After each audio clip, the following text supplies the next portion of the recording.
How much of a pain in the ass was Mr. T to deal with leading up to the event? I've heard some real horror stories about that over the years. Was it that he took his bad-ass persona from TV and then said, geez, I'm really getting myself involved into this?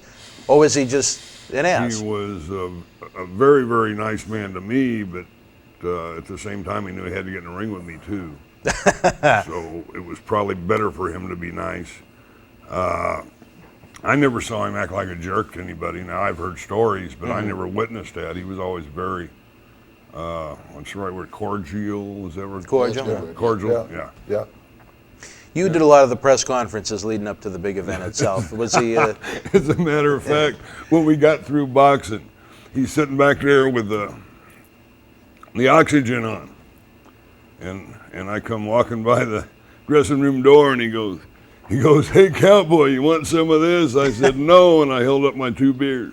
I'm good. That was the Saturday night's main event, right? Yeah. Yeah. You were in the ring with him. You did the press conferences. Was he timid leading up into the event, or was it just? Let me tell you this, All Max. right. No, he wasn't. But I can tell you right now, I think Bob will attest to this.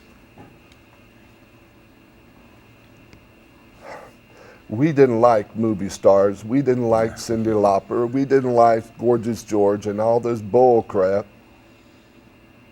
doing what it was doing to wrestling. I'm telling you, if he had of, I'm telling you, he wouldn't have walked out of the ring. No. We were already, the button was, hey, the thing that they launched the button, they undo the key and everything, and all they got to do is push a button. It'd been one button. That's all it would have taken. Just one.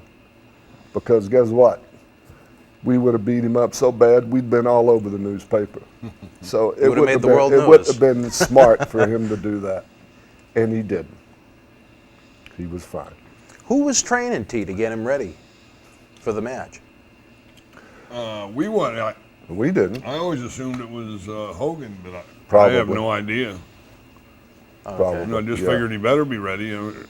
They're putting him in there. He better know, Now, I think, Jackal, you'll agree with this one. WrestleMania 1, compared to what you see now with the different manias, it was more of a super MSG-type house show compared to now we have all the top guys. There were a lot of guys in the WWF roster at the time that were left off the card completely. Guys like Morocco and Adonis. I think they were the tag champs just a few months before. And you had Morocco. He was MIA, Fuji, so on and so forth.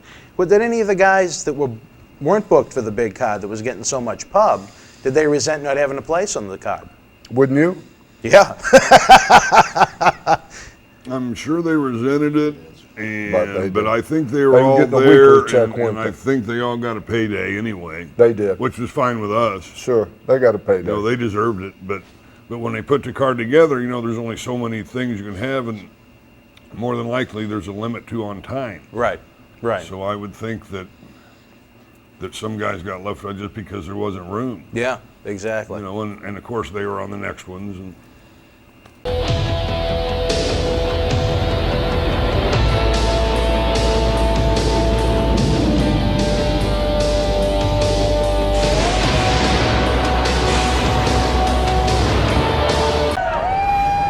This is Mick Foley. This is Harley Race. This is Shelton Benjamin. This is Mr. Wonderful Paul Orndorff. This is the Monster Abyss. And this is Daniel Bryan. This is JBL, and you're watching the MWF. Be there live.